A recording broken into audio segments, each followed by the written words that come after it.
Welcome back to the Real Power Podcast. Another awesome guest in the studio today. We got Mr. Matt Jones here. Matt came highly recommended by another Matt Druin. Shout out to you. He's doing awesome things here in Rochester in the basketball community. Matt is the owner of HoopsStrength, the top basketball strength training and fitness company in Western New York, helping players improve all aspects of their game. I was just talking with Matt, and he was telling me a little bit about the facility they have and just the amount of growth they've had in the past couple of years, and checking out their Instagram. And you've built a very powerful brand, so props to you on that. I'm just excited to dive into his journey as an entrepreneur and learn about how it all started for him and the lessons he's learned along the way. And I think it'll be very inspiring to younger entrepreneurs who maybe want to start some sort of personal training, sports type business. I think Matt will be able to provide a ton of insight to those people. So without further ado, Matt Jones, thank you for being here. Thanks for having me. Let's start by giving the audience a little background on you, who you are, and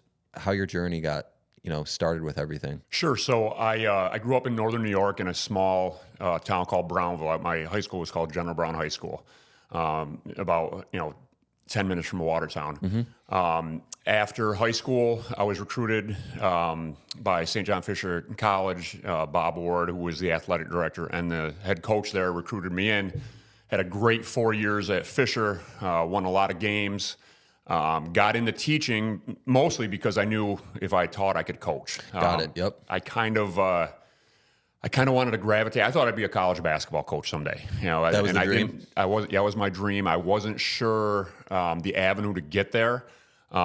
So I coached everything from modified basketball up to, college basketball, everything in between. But I always felt like there was something a little bit more that I wanted to do. The thing that I love the most about coaching isn't really the game so much as the development, it's the practices. Yes. And that was always my strength as a player. I was that guy that, coach, give me something else to do. Give me another drill. Or going into a strength trainer saying, listen, I'm 6'6", 190 pounds as a freshman. Can you show me how to get stronger? Can you show me how to put on a little bit more weight so I can, battle up against, stronger, bigger guys? As I kind of evolved into a younger adult, I was like, man, it would be kind of cool to marry those two things together. If I could do something where, we coach some skills. We show some kids how to dribble, how to shoot, how to post up, how to, different techniques in rebounding or passing. And then we took that, and then we also added in like a performance fitness component where not only are we going to give you the skills that you need, but we're going to give you the athleticism. We're going to try to hit your potential. We always talk about ceilings. Everyone's ceiling is a little bit, some people's ceiling is here, some is a little bit lower, but our goal has always been, can we hit your ceiling? Reach your potential. Yeah. As far as your athleticism. I mean, some people aren't going to be Steph Curry. Some people aren't going to be Shaquille O'Neal. Most players are somewhere in the middle.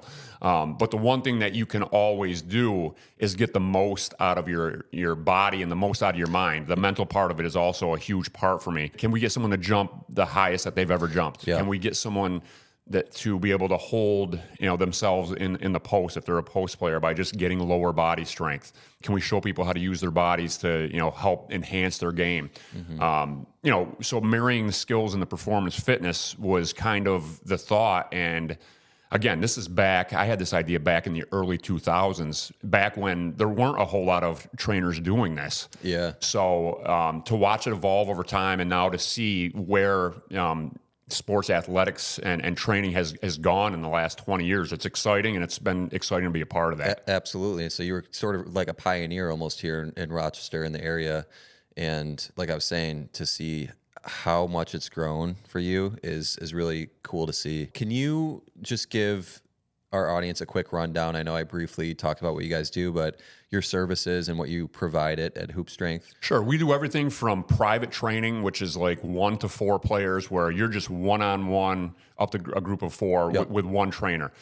Those are phenomenal, just because our trainers are so skilled at whether it's a 3rd or 4th grader just starting out, or a college level kid that's trying to be an all-conference player. Our trainers are excellent at kind of evaluating a player when they first come in, and then really be able to navigate through workouts, utilizing my trainers and their skills, be able to utilize their knowledge and kind of tailor it towards. That's the exact word I was looking for. Tailor it towards the individual player. So. Those are our private training sessions, and then we have smaller group and team sessions where we'll get an entire team in and we'll split them up and do different. We'll have part of the team is doing a strength segment, part of the team is doing a skills segment, part of the team is on one of our shooting machines, and then we just rotate that through. So by the end of 90 minutes or 2 hours, I mean that's a heck of a workout. I mean you got everyone got 200 shots up. Everyone got, skills training from someone that really knows what they're talking about. And then we also got some agility training or some strength training with a trainer that's going to help them become a better athlete. So that's another service that we offer. And then we have programs. We have, 3-on-3 programs. We have leagues, where, but everything has a training component to it, right? We never just roll the ball out. We're just not that type of place where we just roll the ball out and say, hey, go play. Everything has a purpose. So even for our leagues, let's say we do a 6th and 7th grade girls league. Yeah, we're going to play for an hour, but the hour prior to playing, we're doing an hour of training. So it's not like we're just like, okay, go play and let's hope that we get better. I always bring the group together at the end when I'm there and I say, listen, whether you scored, 5 baskets tonight and got 10 rebounds, or whether you had, no shots and just played defense all night, you got great training for that first hour. I mean, you got better tonight. I mean, and that's our whole thing is, can we increase the quality of every player that comes into us using that training? And what normally happens is that kid that's struggling in week 1, by week 4 and 5, you're starting to see them do things that they weren't doing in week 1. That's cool. Yeah. And it's the evolution of each kid and each player. That's the best part of the job is watching that growth. Yeah, that's special. Take us back to like the very beginning of your journey. Like, how did you even get the ball rolling? Talk about like those first clients and how things really started for you. My wife was in med school in Stony Brook, Long Island. Okay, at the time she was my fiance. Now my wife, she had less than a 3% chance of ever bearing children. Really? Yes, she had polycystic ovary syndrome, only one ovary, and the doctor said even with help, you may have trouble having kids. So her 3rd year of med school, I was still teaching. I was at Jefferson High School at the time teaching. And my wife calls me and says, you're not going to believe this, but I'm pregnant. Now, you can't even imagine that. It was a shock. I mean, part of me was so excited because, I told her, I'm like, whether we have babies or not, I'm planning on being with you for the rest of my life. Yeah. And so when this happened, it was a welcome surprise, but at the same time, it was like, okay, well, I'm living here in Rochester, in Penfield, in a townhouse. You're living in Long Island, 6 hours away. I mean, how are we going to do this? So we figured out all that out. So she had my oldest daughter, AJ, who's 14 years old now.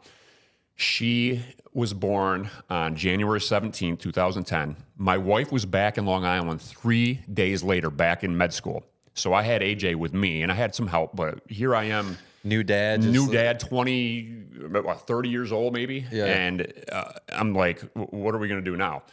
So, there's a lot to go into that. But the other thing is we have one income, a teacher's income.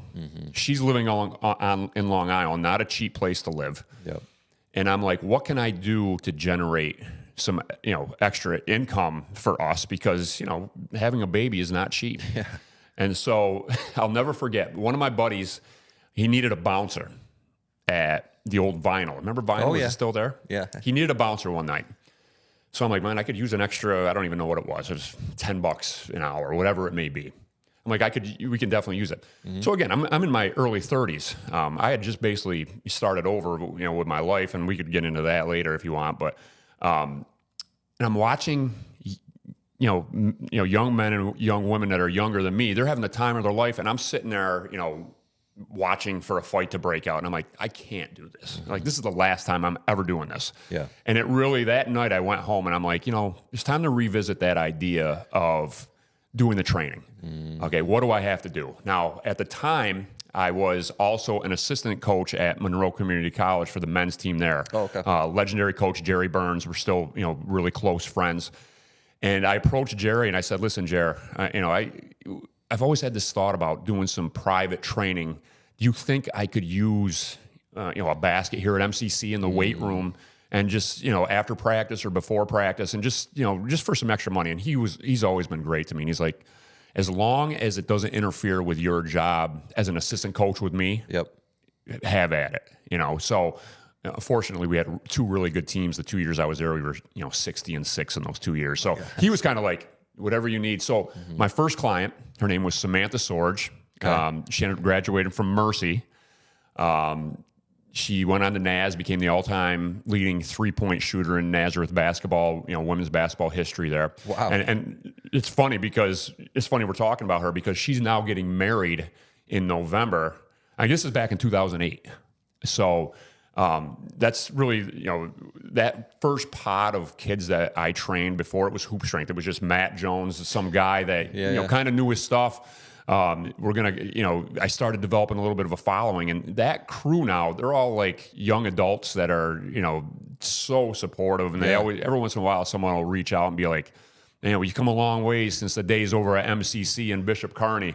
But, so again, I started with Sammy. She told a friend, that friend told 4 friends. Before I knew it, 3 months have went by, and I went from 1 to about, 15, kids that wanted to do this training. And it really just evolved from there. Yeah, the referrals just started. Coming in. Because, again, at the time, Cam, there wasn't a trainer on every corner. I mean, now you can find trainers anywhere. Yeah. Back then, there was a couple good ones, and that was it. And not that many people knew about this type of offering because Instagram hadn't been going yet. Facebook wasn't really, it was in its infancy in 2008. So there was no nothing going on Instagram and finding a million drills and skills and there's a trainer here and a trainer there. I mean, it was all word of mouth and just getting out and watching games and kind of telling people what I was trying to do. And and then we just, continue to grow from there. Yeah. So starting with one client, and I always say it, like, the way to start is focus on one client, do your very best job for them. They're going to tell their friends if you do well for them. So, and that's exactly what you did. And then the snowball starts, and here we are today. Is your business still primarily mostly referral driven, or are you guys doing other forms of marketing? Like, where does the majority of your business coming from? Word of mouth is still always the best. And I always tell my staff, the power of one client, one new contact. Now, you might have 50 contacts. You have 50 contacts, and maybe some of them come in, some of them don't. And let's say you have 25 of those 50, they come in and give it a try, right? And maybe 24 of them, the parents come in, they love it, but they're not really talking about us. But you have that one out of the 25, the raving fan that tells everyone that they know, and now all of a sudden everyone from the entire school is coming in. So again, the power of just of the face to face, and it's always going to be best. Now that being said, we do email campaigns, we do Instagram, we have Facebook. Learning to leverage those things. Again, I'm not the greatest social media mind, that's for sure. But we're always looking for ways to get the word out on the quality of what we're doing. The one thing, my staff, our clients, the quality of what we do is we believe that it's so high that we just want to get someone in one time and just show them this is who you're working with. This is not just Joe Blow off the street coming in and working with your kid. This is a guy that, Anthony Hall, was a state champion MVP. Katie Decker is in the Section 5 Hall of Fame. All of our staff have accolades and quite the resume, and it have the experience. And they've been through the trials and the tribulations that all of these kids have been through. So it's, again, that's where the mental part comes in, is I think our staff is very good about finding kids where they are and saying, listen, I remember when I was your age. They can relate, They can relate. And they also are great about telling our clients that growth is not linear. You're not just going up like this. There's, you're going to start off doing this, and then you're going to have a bad workout. That doesn't mean you're getting worse.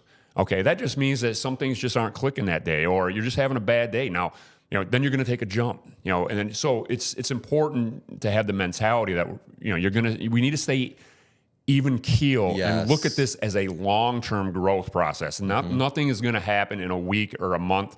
What you did 2 years ago is what is affecting you now. You know, it's not that you just had 3 great workouts in a row, and that's why all of a sudden you're scoring 15 points a game in your summer league.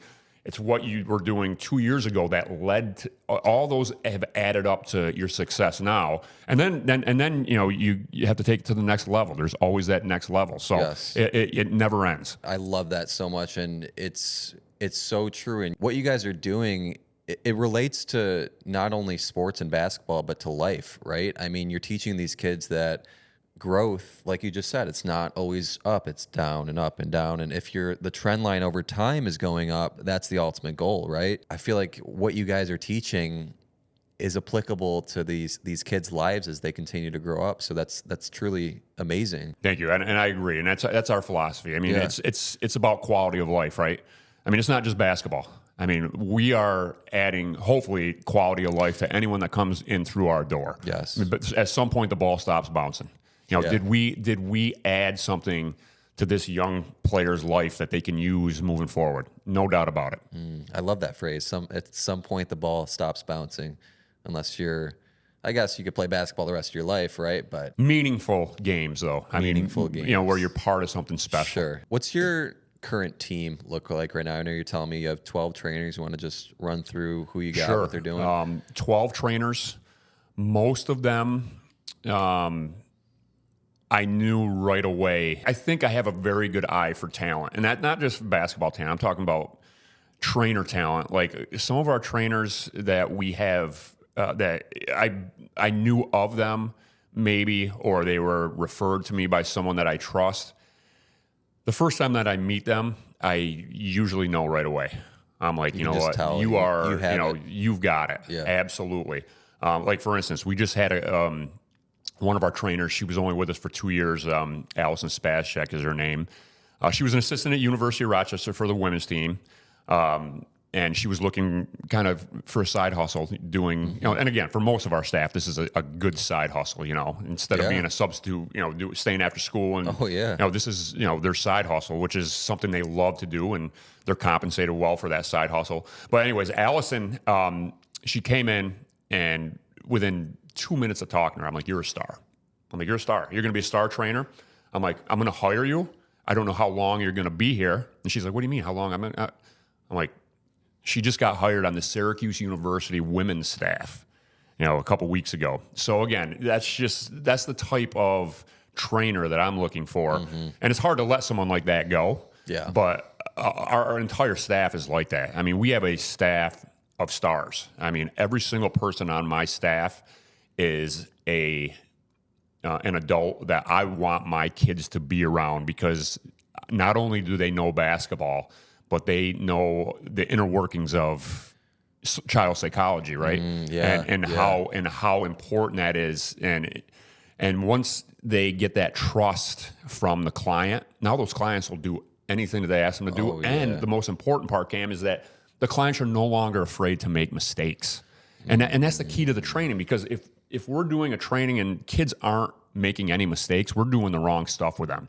Because obviously they're already good at those things. And unless they're Kobe Bryant coming in through our door, chances are there's certain things that they need to work on. Yeah. That if they're not struggling sometimes in a workout, it's not a very good workout. But you need to build up to that where kids aren't embarrassed to That's try it. something new Yeah. and look kind of foolish doing it. And our staff understands that. And it's like, hey, you know, it might take us 200 times to do this right, but once you get it, you're going to get into a game and you're not even going to think about it. You're going to be Second right nature. on, Yep. and it's just going to add to the quality of what you want to be. Yeah, bringing those walls down and truly making people comfortable before they start with you. That's huge. Managing a team of 12 is, you know, no small feat. What have you learned about managing a team and being a leader so far in your entrepreneurial journey? Well, first of all, again, the hiring process is key. You got to have the right people. I mean, if you hire the right people, a lot of the other problems go fall away. into place. Yeah. There have been several times where I've felt that we might be a little short-staffed, and instead of hiring someone just to hire to fill a spot, I've kind of waited until I found the right person. Even if that means that, you know, me as the business owner, The workload goes up sometimes for you. I got to go in there and be a trainer. Yeah, I mean, and you're in the I still trenches. love doing that. Yeah. I mean, there's two parts of this job, right? There's the part that I originally wanted to do, and that's to actually get in there and get a sweat in with these kids Yeah. and really show them, because that's what I love. And then there's the back end of Being a running business the business, owner. right? Yeah. So sometimes, I have to, I hate to say bite the bullet, but sometimes I have to bite the bullet if we're understaffed, and I have to be that sub. Yeah. So hiring the right people alleviates a lot of problems, because, like right now, our team is so strong that I don't have to worry about a whole lot. And what I've learned really in this last year is I'm a horrible delegator. But Really? As I've started to delegate more to our staff and giving them a little bit more autonomy into some of the back end of the business, it's actually freed me up to work on new things, which, if we're going to grow, has to happen. I mean, I have to be the visionary of this. This is, my baby. We do have administrative meetings, with my administrative staff, and we get ideas going. But none of that happens if I don't have the time to implement. And so again, and that's really what I'm going to be doing this next year, is I'm going to continue to delegate things out, because I feel like I have all the right people in all the right places. And some of my staff, I know that maybe they want to do even a little bit more because they believe in our brand, they believe in what we're doing. And I think a lot of them are just really feel fortunate to be a part of this, because it's really the first time this has really been done in Rochester. I mean, there's been trainers, but it's been like, okay, there's a trainer over at St. John Fisher College, there's a trainer over here, training at a high school or at a outdoor court, but to actually have a real Operation. facility, I think that we're probably the first to really do it the way we've done it. And I think that our staff is excited to I think they have some pride in that, and kind of like being part of it. And they see the vision that you're going towards, for sure, which is huge. Delegation is hard, man. And as an entrepreneur myself, like, you want to control everything because, like you said, it's your baby, right? You want everything to go the way you want it to go. But as soon as you learn, like, to delegate one thing, then you're like, okay, if they can do this thing, there's a million other things in my life that I can delegate to. And it's just chipping away at, like, trusting your team. And when you have the right team in place, it makes it that much easier. So it's cool to see you starting to make that transition. And believe me, I can use all the help I can get. It's a tough thing to do. It's a tough thing to do, but again, it's when you love your job much. I don't mind putting in the hours. That adage, work smarter, not harder. Yeah. I always want to be the hardest worker. I mean, that's the one thing with me is, like, yes, I need to get smarter, but I mean, when you love, I love grinding it out every morning. I get my stuff out. I get my workout in the morning. I get my laptop out. I have my list. I still do it, my checklist by hand. I write them all out. I'll go back through my last couple of days. What didn't I get done? Okay, boom, boom, boom, boom. Yeah. What's my major 3 things I got to get done today? We'll get those done. And what I really need to do, Cam, is I need to kind of look at some of those things and be like, could Anthony handle this? Yes. Could Jimmy handle this? Could Katie handle this? Could Christine, would she be interested in doing this? I mean, and that's the next evolution of me as a business owner, is being able to do that. Love that. What's your advice to a young entrepreneur that's watching right now that maybe wants to go down the path that you've taken here? They're passionate about a sport. Maybe they want to be a trainer. What's your advice to them as they start their journey? I think the first thing is make as many good contacts as you can in your field. I mean, so many people that I kind of almost forgot about, but that I had great That are relationships in your with, network. maybe in my network, maybe 20 years ago through playing college basketball at St. John Fisher, or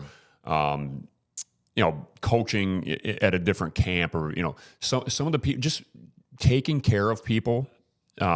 It may not have a return. I'm never looking for a return to begin with. It might not have a return in a month or a year, but you might run into someone 20 years down the line that they remember how you made them feel when you met them. Yes. You had a great rapport with them, or what, and now all of a sudden, either they can help you, you can help them, or they can give you some advice because you started that relationship out on the right foot. So for a young kid just starting out, networking and just taking care of people and showing interest in people, that can go a long ways, because so many of our younger generation now, and even everyone's doing this all the time. They're looking down at their phones when they have people in front of them that, you never know who leads to who. That's the other thing is, maybe, you have a connection from, 15 years ago, and now you want to get into, lacrosse training. Well, guess what? Your friend from 15 years ago, they roomed with, a guy that's now the head coach at Keuka. You never know. And you never know. And all of a sudden those connections, breed, success in the future. So, first thing is making connections. The second thing I would advise is to get started doing something. Jump in, build it on your way down. There's never a perfect time to really start something. Never. I mean, it's you just got to go. And that can be extremely stressful, because there's a good chance you're going to fail. But you can't really fail if you just keep plugging away. You stay consistent. Up. Yep. I mean, I've seen so many prospective trainers that have fizzled out really, really quick. Maybe they didn't work for HoopsStrength, but they want to start a little training gig. They probably have the knowledge. They might even they have some skills, and they'd probably be good trainers. But they look at some more established trainers that have been going for a while, and they see they have a client base of several hundred kids, and they're struggling to get 2 kids. Well, you got to start with 1 or 2 kids. People aren't just going to flow to you just because you put an Instagram ad out saying, "Oh, basketball training." It doesn't work that way. Yeah. You have to build it slowly. You got to build it the right way, and then sometimes you just have to let time do what time does. And usually, if you're consistent day to day and you don't give up on what your vision and what you're trying to do, usually it's going to work out at the end, as long as you haven't over leveraged yourself. Love that. Yeah. And 2 points there. The first about you never know what doors can open for you and the people you already have in your network. And like you said, it's not like you're trying to get a return out of people, but just genuinely showing interest in them and just talking to people, like reconnecting with people from your past and tell them what you're doing now. And you never know, oh, like you said, that person knows this person who knows this person. And it's just a big network of people who can be potential business for you. So I love that point. And then the second point about comparing yourself to someone else who's in a completely different chapter than you. They've done the work to get hundreds of clients when you're just starting. So I think it's a really important point for, and I've been guilty of it too, being a young entrepreneur trying to start something and seeing someone who's so successful ahead of you, but not seeing the work that it took them to get there. And you just have to realize that it takes an enormous amount of energy, and I'm sure you can attest to this, to get the train going in the beginning, but you have to put in that work for a consistent period of time to get to where you want to go. Absolutely. And again, for a young entrepreneur just starting out, the consistency is the key. Huge. I mean, it's every day. It's every day, even if you don't see any results for a day or 3 days or 5 days.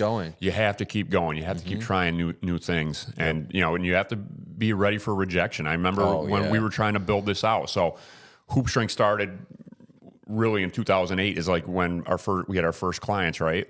But we were renting space out all over the place. We were renting space out at MCC. We were renting space out over at St. John Fisher College. I was there for 12 or 13 years using that facility, using my contacts over there. Bishop Kearney High School was another place that we used. So we were running all these different sites. And then when I decided, we were going to do this, we were going to build this facility and give it a go. A lot of people looked at me like I was absolutely out of my mind. I mean, people that are close to me that I trust, and that I almost was like, am I making a mistake here? When people that I close to me, they're like, you really know what you're getting into here. I mean, it's The nice thing is, when I was over at St. John Fisher, it was a contract where I paid the contract up front. Yep. We did 5 years at a time. And then it was like, okay, well, I paid this much for this contract, so I knew exactly how many workouts and clients I had to get in. Now I'm at even, but I don't have to worry about the electric bill. I don't have to worry about, if something gets broken in the weight room. So I mean, again, now all of a sudden having an actual facility that we inhabit, I mean, there's always an unexpected expense. There's always something there, and it's scary. And it's scary as heck. And I think a lot of the people that were close to me, they were like, man, he might be getting in over his head. And now, when I go in there, sometimes I'm like, man, we need a bigger facility. You know what I mean? I mean, we'll be like, we're triple booked here. We've got to move some things around. And that being said, is I don't have a business degree. I was a history major with a minor in secondary education. I did really love my business electives that I took, but this was not my planned path. This was just something that, it evolved over time, and it was kind of like, okay, well, this worked, and people really like this. Now let's try to grow it a little bit more. And we got to a point where it was like, if I write all the numbers out on paper, can we make this work? And the answer was yes. And again, this is where having the right partner is huge too. It was a huge risk. I borrowed for my retirement. I fully funded this myself. This build out. Well, I should say we, because I got to include my wife in this. If she watches the show, I got to be able to go home. But borrow for my retirement. We have rental properties that I took equity out of for the build out. I took a bank loan. I had some money saved up. I even had to put some money on a credit card just to do the build out. Again, I grew up, lower middle class, no business background, and this was just, piecing everything together. It was like it's been the whole formation of where we are now has been like putting a puzzle together. Yeah. And at first, all the pieces are scattered all over the place, and over time, as the puzzle starts to come to form a little bit, okay, I got this piece. I got to put, now it's a little bit easier to see where this piece goes. It's a little bit easier to see. At the beginning, it was all jumbled all over the place, where it was like, I'd be up at 2:00 at night, just like sketching something down that just popped into my head. It's all been about that journey. Yeah, absolutely. And I can attest to that too. It's like, in the beginning, you have this vision in your head, and I love the puzzle analogy. There are all these pieces, and the big picture of what you want, but you don't know exactly how it's going to come together. And I think that's why close friends and family who love you, but they don't see it. And it's not something that you have to learn not to take that personally, because if you're an entrepreneur who's trying to do something outside of the norm, you're going to have that resistance from people, even in your close circles, that you have to get over. And it doesn't mean they don't love you. They're just they don't have that in their mind what you have. They don't have that vision, and they can't see it. And I struggled with that too. And I'm not saying my parents, I love my parents. They believed in me and everything, but they were kind of, when I dropped out of my corporate job to pursue everything I'm doing now, they didn't know that all this was in my head. And now here we are. But that's the biggest thing that I want to convey to younger entrepreneurs who just want to go for it, is you have to have such confidence and belief in yourself, even when the people around you don't. So I love that. For sure. And the one thing that I think that these, if you're, again, I have a daughter who's 14. She's already talking about, what she wants to do.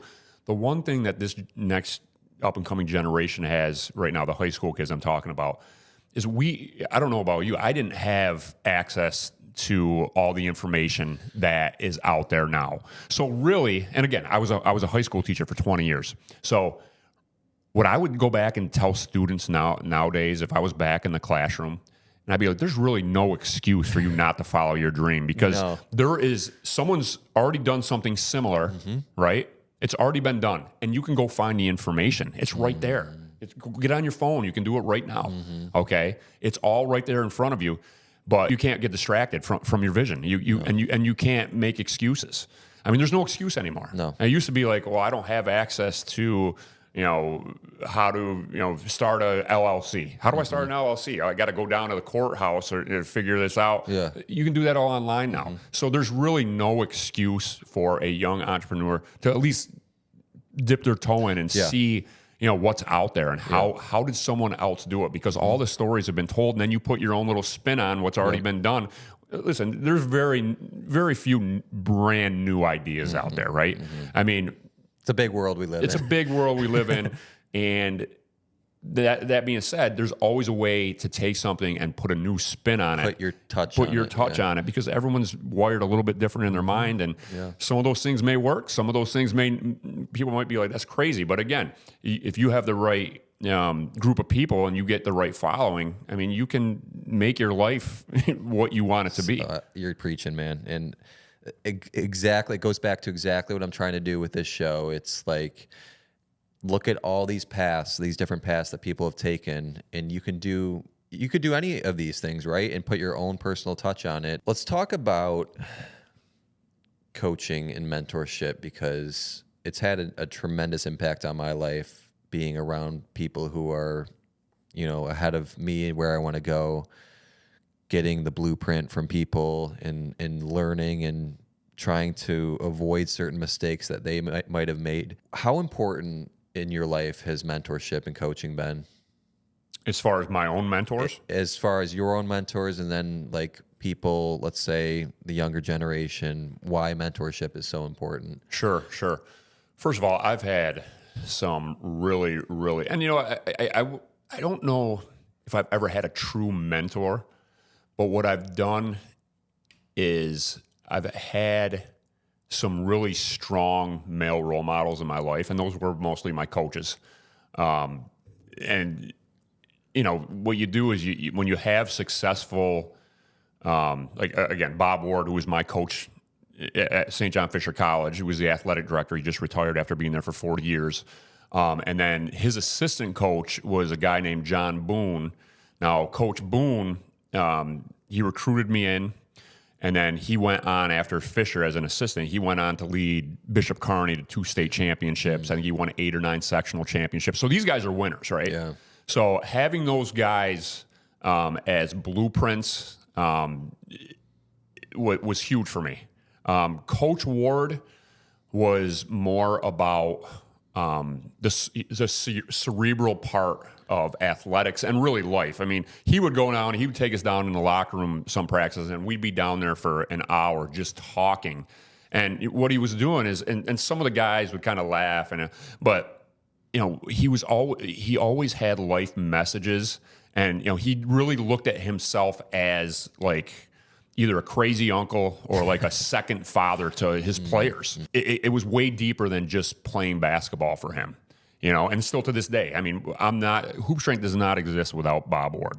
I mean, he encouraged me every step of the way. He helped me get that first contract over at St. John Fisher when I'd stopped coaching at MCC. I couldn't use that facility anymore. I had nowhere. I had a nice little client base. I had nowhere to take them. Yeah. And I never pressed our relationship. We just happened to see each other at Blue Cross Arena watching some basketball, and I was like, I'm done at MCC. I've got all these kids that I'm training. He's like, well, come on back home, and let me get you involved in Fisher. Let's see what we can get done. And that really saved. HoopsStrength could have been dead in the water right there. Yeah. And again, just having his support and watching the way that he coached and taught us as young men was huge. Now, John Boone, he was more the technical guy. He did these things called individual workouts. So the difference between college and high school is that your college schedule, you might have the middle of your day wide open. Mm-hmm. So every Tuesday and Thursday, I'd go down, in between my classes. So this is outside of practice, right? So this might be 10 o'clock in the morning. And, John Boone would put me through, different drills. And it showed me how important having someone that really knew what they were talking about and getting them one-on-one to really slow it down, break it down, and really teach teach it on a one-on-one setting, like an apprenticeship almost. I mean, that was just life-changing for me, and that's really where I got the idea of doing the one-on-ones, you know, which is how we got started. The one-on-ones were all we did at first, and that was all Booney. I mean, he showed me the effectiveness of those workouts, and again, the mentality, you know, he pushed the heck out of me. And then, you know, when I'm dying, sweating all over the floor, he'd tell me a joke and get me kind of laughing and get my mind back, you know, okay, you know, this is hard, but this is what I need to do to get better. Yeah. And again, that's a life skill. I mean, that's something that, you know, I brought with me, whether it was, you know, getting a job or, you know, working with my own kids, is just that, you know, workmanship mentality. Yeah. Yeah. Love that. And I think where I was going with that is just, you don't have to figure things out all on your own. When there are people out there that can help you. Being comfortable with leaning into people who have more expertise than you, and putting your ego aside too, because you may feel like you want to figure it all out on your own, but I can tell you firsthand that mentorships and coaching and paying people for their expertise has been the biggest unlock for me in my business. And my growth has exploded ever since I've like genuinely, intentionally invested in things that will make me better. And sometimes that's not even monetary. I mean, that can be just like, I've got a guy, his name's Don D'Amico. He does a lot of the Pittsford youth stuff. Okay. He's done it for, I don't know how long, 40 years probably, right? But anytime I see him call me, you know, I see his name come up on my phone. I'm like, okay, I got to block out 20 minutes here because I'm about to get taught something. You know, he is an excellent mentor from a business standpoint. Yeah. And the thing I love about Don is when you first meet this guy, he's one of the most intimidating people you would meet. Is he? How so? Big Italian guy, very opinionated. Okay. You know, until he gets to know you, he's not going to give you a smile. Probably. You know, he's just kind of a. You know, I think that some people see him at first as kind of standoffish, but again, this comes back to kind of full circle developing relationships. I've known him now for 25 years, and we're at a point now where I will share almost everything with him. I'll share numbers with him. I'll share, you know, failures with him. Any problems that I'm really not comfortable talking to even my own staff. You know, there's some things that, you know, you just got to, that I know I need to take care of that they don't need to worry about. As a business owner. Right. Oh, it's nice to have someone like Don. Absolutely. Who, you know, I know that, you know, if I call him or we get in a conversation, he's going to kind of guide me in the right direction because he's been there and done that. And again, having those type of relationships is invaluable. More valuable than any amount of money. Agreed. What's been the biggest challenge for you as an entrepreneur? The biggest challenge is we're still at the point where I have a goal. I want to have 6 months of payroll saved up. You know, in case, you know, let's say another COVID happens. I don't know, whatever might happen. But I've just never been able to do that because I'm still paying off a lot of debt.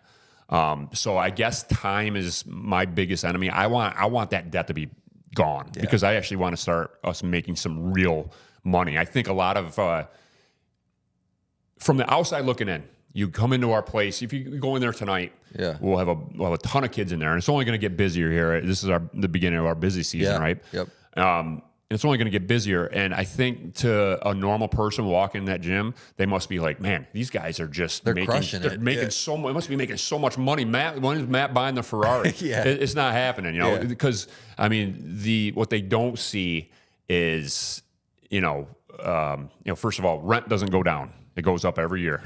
And you know what? I'm very fortunate that our landlords are great to us, but they still want to get paid. Yeah. You know, our payroll's not going down. I mean, I pay our staff well. And I told them in a staff meeting, I'm like, the minute that I start cutting your pay, we're in trouble because I am paying my people what they're worth. And I always tell them, I'm like, you know what? you all deserve more than what you're getting. Yeah. And just because they're spending time away from their families to be in the gym with someone else's kids, and they're giving 100%. Yeah. There's a lot of overhead. We're running a small business, and just when you think you're like, man, okay, we're looking pretty good here. Let's put some money away. Let's pay off some debt. Then you're like, oh, the insurance is due. Again, Always there's always something. Or, you have a program that you think, man, this is a home run right here. And then all of a sudden you don't even fill it halfway. But then you have on the other side of that, sometimes you have a program be like, let's see what happens here. I don't know if we'll keep this. And all of a sudden it sells out. So I guess the biggest, I don't know if you call it a problem, but just the uncertainty of the month to month, year to year, and luckily now that we're in the fourth year having the facility, I've learned not to panic during the times where things get a little tighter. But I've also learned that when it seems like we're cash heavy, it's not time to celebrate. Yep. We gotta, there's another end of this. Even keeled, like you said. Just got to stay even keel. Yep. That's it, and just stay consistent. And again, the first year or two, I remember I was at a wedding two falls ago about this time.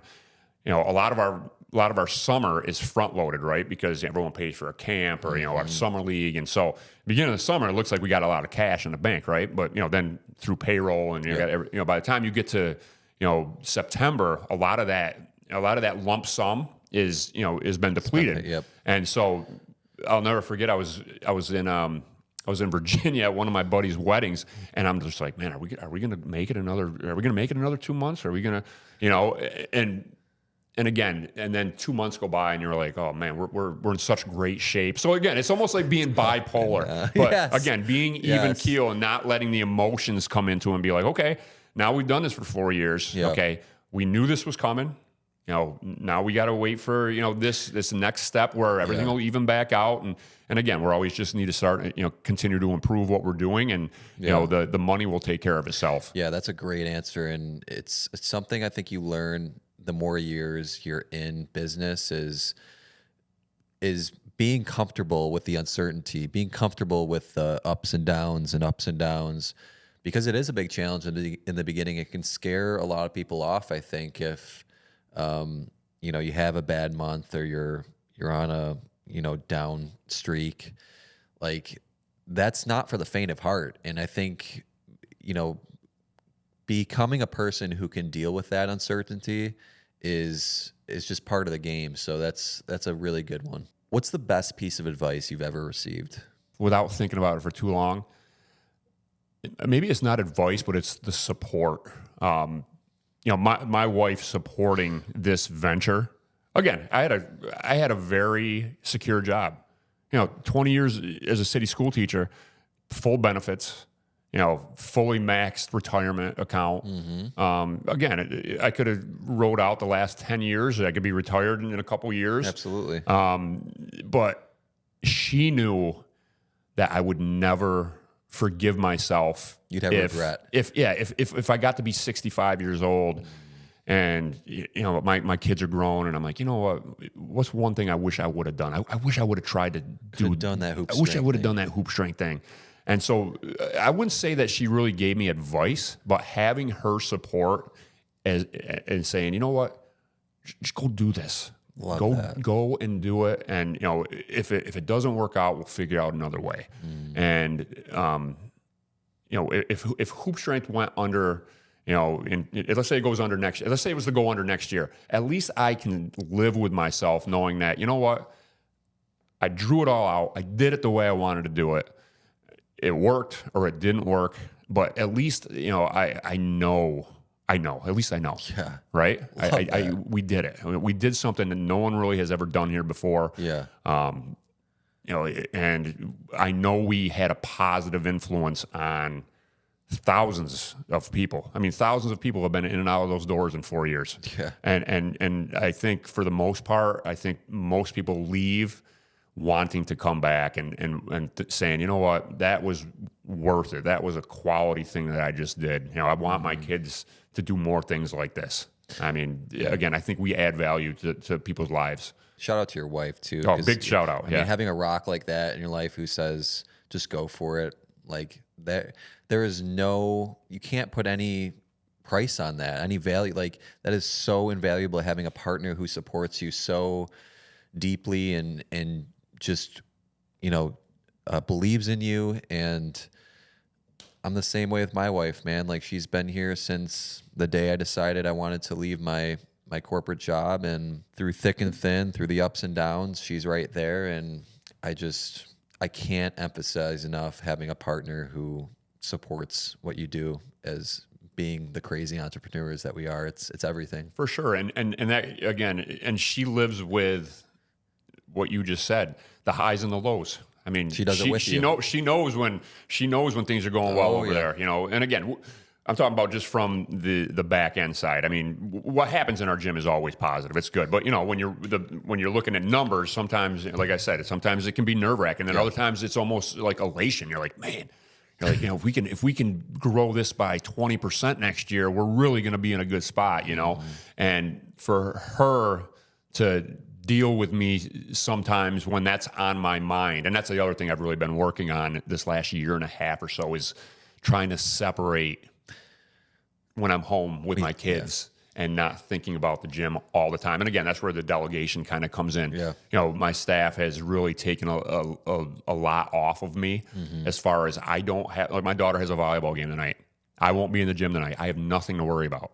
I'm going to go enjoy my time watching my kid play volleyball. Yeah. I couldn't do that 2 years ago, maybe, and now we're in that spot. Yeah. I'm trying to work on it too, is being, when I'm working, I'm working. When I'm home, I'm present with my wife. It's a hard thing to do when you're an entrepreneur, because last night was one of those nights actually where I was just sitting in bed, just thinking about stuff.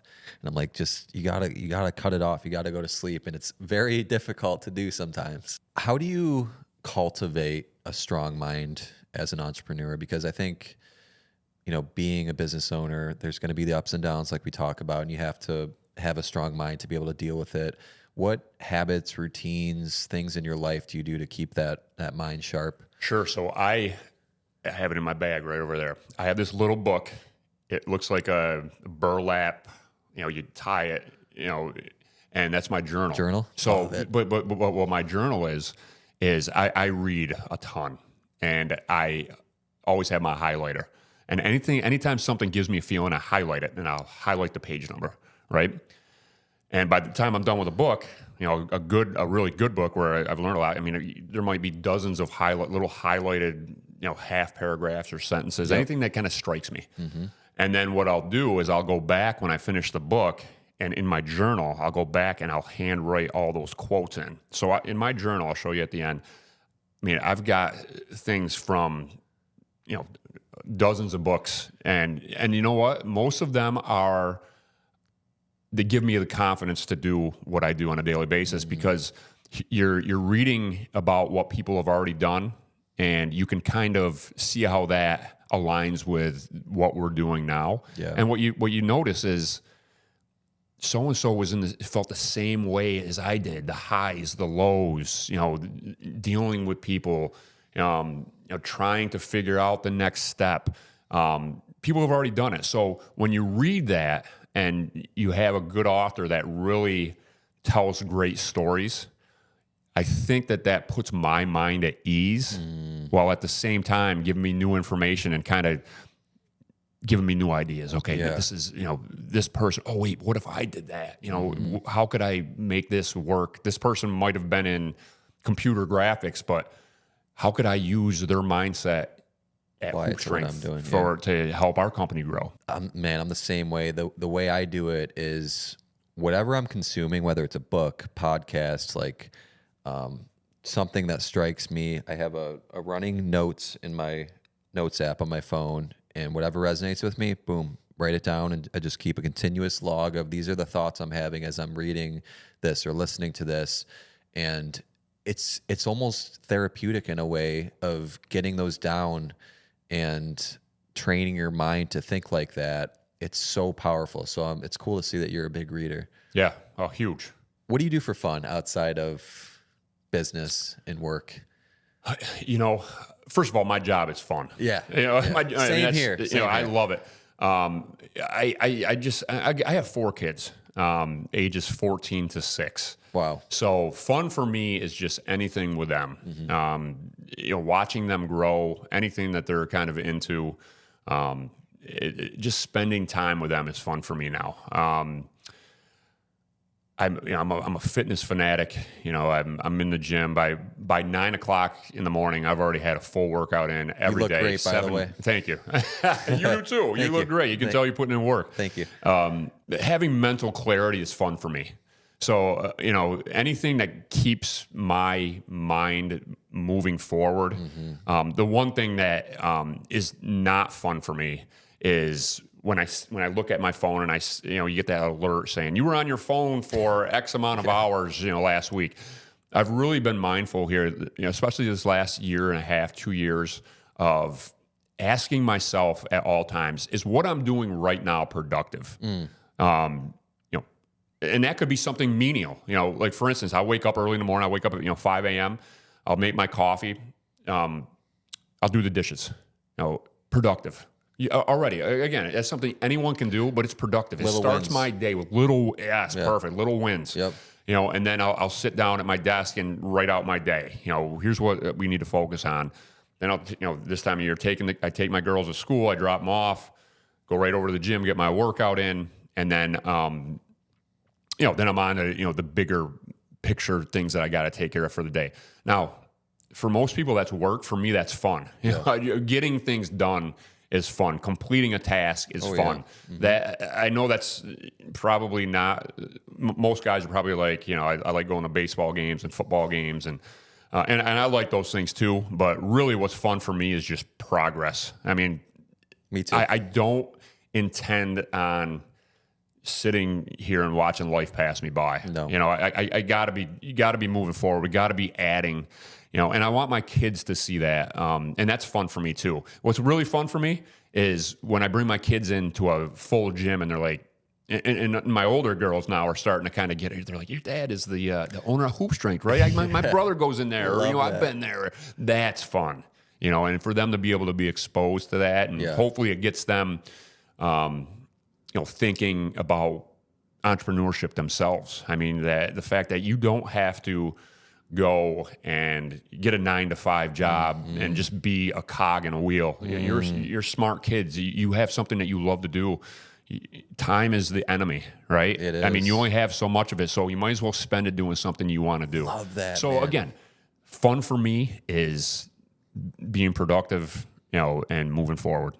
Do you see that entrepreneurial spirit in your kids? Are there some of them that are more than others, or like where do you see them starting? My daughter AJ, 14 years old, she's already starting to get the real estate bug. Oh, she's got it. Yep. She's no, we made a deal with her. We said age, she'll be 16 soon. And I was like, if you save up enough money, we will match you if you want to buy a car. Nice. This kid's got more money saved up at 14 years old than I did when I was 24 years old. It's a powerful motivator. It is a powerful, and now I'm like, oh my gosh, we're gonna have to come up with some. She's gonna end up getting a Camaro for her first car. You know what I mean? So it's one of those. So yes, and then my second daughter, Alex, she's 12, and my wife is a certified genius. I mean, she is a genius. I'm not just saying that. I mean, she is like off the charts, intelligent. And my daughter Alex got that. She can take a cardboard box and she'll take like this glue gun and she'll be 2 hours later she'll have like a dog made from this box. Awesome. And it's ridiculous. Yeah. But I mean, this is like hot. Like everything is totally symmetrical. I mean, I tell her, I'm like, Alex, you could be an engineer or a designer. I'm like, you just have that wiring in your brain. Yeah. I mean, I definitely want to push entrepreneurship to our kids. The biggest thing is, again, for them to feel empowered and let them know that, you don't have to be anything. You can decide what you want to be, but you got to work for it, and it's not going to be easy. And we'll support you, but sometimes you are going to have to jump off a cliff and see what happens, and sometimes that landing is not soft. Yep. And regardless, hard work is the formula to anything, right? Going to have to work hard regardless if you do decide to be an entrepreneur or take some different path. Like, hard work is the key to it all, and what you guys are doing at HoopsStrength is the foundation of that. So I just want to again commend you on everything you're doing, and thank you for being here today. This has been amazing. I connect with you. We're on the same wavelength. I can feel that. Oh yeah, I feel too. So it's been really cool hearing everything. Goals for the future for you. I know you briefly touched on it, but like, where do you see HoopsStrength going in the next couple of years? That's the big question right now. I would love to scale HoopsStrength. That being said, I still feel like there's certain processes that I need to get better at before we do that. But I think it will happen quickly. It'll be one of those things where maybe I'm not even, maybe it's something I'm kind of just focused on what we're doing right now. The quality of what we're doing right now is the most important thing. This will always be, this facility in Henrietta is always going to be my baby, and no matter what I do, I want it to be high quality and have high quality people around. That being said, if the right opportunity was to present itself, or all of a sudden something just out of thin air, just boom, things happen quick, and I'm prepared to take a big jump quickly if that were to happen. Yes. So you never know. Like I said, right now, just want to continue to work on our processes, continue to have great people, continue to delegate things out, talk to people that have, again, there's other places around the country that are similar to what we're doing. And, I'm always learning. I'm always watching what other people are doing. I'm not going to ever say, we're the best and we know everything. I mean, there's always something to learn from somebody. Always. And, that might be a one-person gym of someone that's just starting out, where all of a sudden I make a connection. They're like, well, you ever think about doing it this way? Well, I never thought of it that way, and that can be life-changing. One idea, it can, just like one client. One client can change a lot. One idea can change a lot. That's what I always tell my staff too. When you guys have ideas, please vomit them out. Yes. I mean, seriously. Yes. I mean, again, if I get 100 ideas and 99 of them suck, that one could be the big hitter that pushes us to the next level. I mean, why hold it all in? Because we have smart people around us, so I always want to learn from them. Amen. Love that, man. Let's wrap it up with favorite books. I know you're a big reader. Are there a couple that have had a tremendous impact on your life? Or? There are a couple. I can't remember all the authors off the top of my head. So one is You Incorporated, You Inc. You Inc. Yep, it's a little book. I think it's like reddish pink. It was the first motivational or self-development book that I ever read. Yeah. And from there I was like, man, I need to read more of this. That's what happened to me. I read one and I'm like, I never stopped. Give it all. Rich Dad, Poor Dad. Oh yeah. Yep. Richest Man in Babylon. Yep. Let me see. Anything by Sharma is great. Who Not How is a great one. I Love It Here is a great book by Hodak. Man, there's those are all great. I said Rich Dad, Millionaire Next Door, Millionaire Mind. Again, any of these, you can go to Barnes and Noble, and if you look at some of these business or developmental books, I probably read half of them that are on there. But I'm always looking for the next one. I mean, there's so much good content. The one thing is, you talk about audiobooks and whatnot.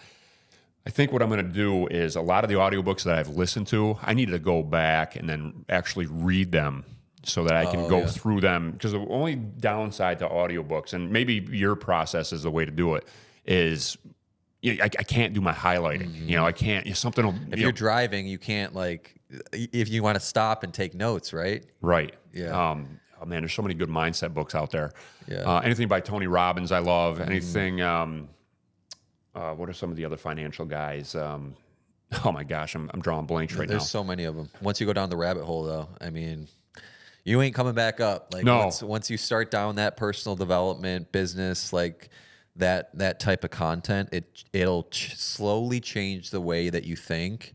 until you're like a completely new person. And I found that in my own life when I discovered like these books in college, and I was consuming more of this content than I actually was learning in college, like getting my degree. So, and I just said this in another show, like self-education is so, so important. If you're an entrepreneur, continuing to self-educate and read those books, listen to the podcast, do it all. Our whole school system is outdated. Let's just put it that way. Because and you're a teacher, so you can speak very well on this. Oh, absolutely. And I feel bad a little bit. I feel bad even for like the principals, because what some parents don't understand is a lot of what is going on in our education system. It starts right from the top, from the director of education in Albany, New York. And sometimes even the principals don't have the power that parents think they do. And that filters down to the teachers. And the thing is there's so many talented teachers out there but they're held back because they have to follow. They're constrained. They're constrained because their kids either have to pass a test or there's a new theory of how to teach, kids. But the best teachers are the ones that get to know their kids and that meet them where they are and, kind of really become a mentor and say, I know this isn't part of global history, but have you ever thought about, going into this or trying that? And, I wish that we would bring I wish entrepreneurship was a core course. I wish personal finance was a core course.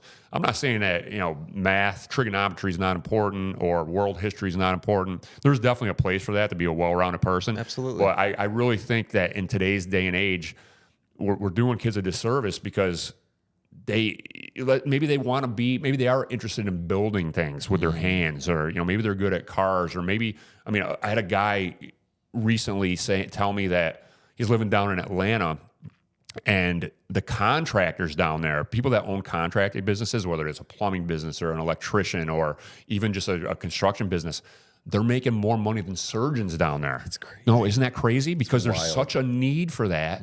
And you don't need a college degree for that. You need a great work ethic. Obviously, you need training. You need to, if you're working with electricity, you better know what you're doing. Yeah. But if you can educate yourself, work hard, have a great product, you can be your own boss. By the time you're 25, 26 years old, you can have your own crew, and you can change the dynamic of your entire family just by doing what you like to do. But you're not being taught that in 9th grade English class. And I think it's almost a disservice that we're not having more of these conversations in our education system, because the opportunities are there. And a kid could go and get on YouTube and learn how to develop a skill that they could actually use, that maybe they're not a college kid, but maybe they're great at, building websites. I don't know. I'm just, they have like a little niche that they can do where they can support themselves and, their family someday doing this. I feel like we need to make some changes in our educational system for the sake of our kids, and then let our teachers run with their talents. Because again, there's a lot of talented teachers out there that, we got to make sure we do this, and this check the boxes every day, because that's part of our school-wide. For some teachers, that's probably good, but for a lot of them, they need to be able to, have some autonomy into what goes on in their own classroom. Yeah. You are preaching, man. Yeah, and you see me nodding my head over and over again, because this is why I'm so passionate about what I'm doing here. Like, this is the education that I wish I had, even in high school, that would have changed the trajectory of, maybe I don't even need to go to college. That's 5 years I would have gotten back. And I'm not saying, I've learned things in college. I networked and there was value to it. But if I had known that I could do this coming right out of school, and like you said, go into a trade where you're making multiple six figures after a couple of years, like, there's so much opportunity that is in front of people, and the modern education system is just not doing us justice. And to hear your perspective on it, I'm just nodding my head over here, and that just makes me that much more excited to continue doing what I'm doing here and having guests like you. So. For sure. And especially, and I don't want to go too long, but our city kids need a different outlet than you have to go to college. Right. Isn't that what most kids are taught? From Yes. seventh grade, Yes. got to go to college, got to go to college. Guess Yep. what? A lot of our city kids, they don't have parents who went to college. They don't. And again, that was a problem back in the 90s. That doesn't have to be a problem today. Yeah. Because they have access to education no excuse, in their like you said. hand. There's Yep. no excuse. Yep. So we need to cultivate that. And I think that it's something that could transform a lot of lives for our inner city kids. But again, they need a path.